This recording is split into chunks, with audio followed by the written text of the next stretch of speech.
இந்த ஒரு விஷயம் தெரியாமல் அகத்தியர் மலைக்கு ட்ரிப் பிளான் பண்ணவே பண்ணாதீங்க. அகத்தியர் மலை, பருவதமலை, வெள்ளையங்கிரி மலை போல் நீங்கள் நினச்சோன்னே கிளம்பி போகவே முடியாது. அதுக்கு நீங்கள் ஒரு மாதத்துக்கு முன்னாடியே டிக்கெட் கேரளா ஃபாரஸ்ட் டிபார்ட்மெண்ட்டில் டிக்கெட் வாங்கணும். இந்த அகத்தியர் மலை பார்த்தீங்கன்னா கிட்டத்தட்ட அதாவது 6000 அடி உயரம் கொண்டது. தமிழக கேரளா எல்லையில் இருக்குது. தமிழகத்து வழியாக போகிறதுக்கு இப்போ அனுமதி கிடையாது. கேரளா வழியாக மட்டும்தான் நம்ம போக முடியும். கேரளா வழியாக போகும்போது அதற்கு மொத்தம் 3 நாள் ஆகும்.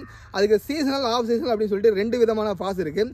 சீசனல் பாஸ் எல்லாமே முடிஞ்சிடுச்சு. இப்போ ஆஃப் சீசனல் பாஸ் மட்டும் தான் கொடுத்துருக்காங்க. அதுலேயுமே ஏப்ரல் 15ஆம் தேதி வரைக்குமான டிக்கெட்ஸ் எல்லாமே முடிஞ்சிடுச்சு. இன்னும் ஒரு 1.5 மாதத்துக்கான டிக்கெட்ஸ் மட்டும் தான் இருக்குது. இந்த ஆஃப் சீசனை பொறுத்த வரைக்கும் ஒரு டேர்ன் அப்படின்னு சொல்லுவாங்க. ஒரு டேர்ன் அப்படின்றது 3 நாள்.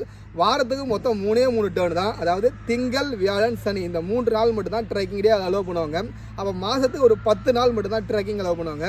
ஒரு டேர்னுக்கு 100 பேர் அலோவ் பண்ணுவாங்க. அப்போ மாதத்துக்கே பார்த்தீங்கன்னா ஒரு 1000லேருந்து 1200 பேரை மட்டும் தான் அலோவ் பண்ணுவாங்க. இன்னும் ஒரு 1.5 மாதத்துக்கு டிக்கெட்ஸ் இருக்குது அப்படின்னா ஒரு 1500 பேருக்கு மட்டும் தான் அந்த வாய்ப்பே கிடைக்கும். இந்த அகத்தியர் மலையில் பார்க்கணும் அப்படின்னு சொல்லிட்டு நிறைய பேர் வருட கணக்காக காத்திருப்பாங்க.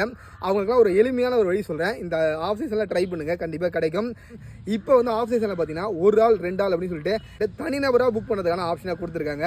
அப்போ நீங்கள் அகத்தியரை பார்க்கறது ஒரு சரியான நேரம் இதுதான். அகத்தியர் மலையோட டிக்கெட்ஸ் யாருக்காக வேணும் அப்படின்னு நினச்சிங்கன்னா கீழே தெரியாது நம்மளுடைய வாட்ஸ்அப் நம்பருக்கு மெசேஜ் பண்ணுங்கள். நம்ம இது வரைக்கும் கிட்டத்தட்ட ஒரு 300 பேருக்கு மேலே டிக்கெட்ஸ் வாங்கி கொடுத்துருக்கோம். கண்டிப்பாக உங்களுக்கு வாங்கி தரோம். நன்றி, வணக்கம்.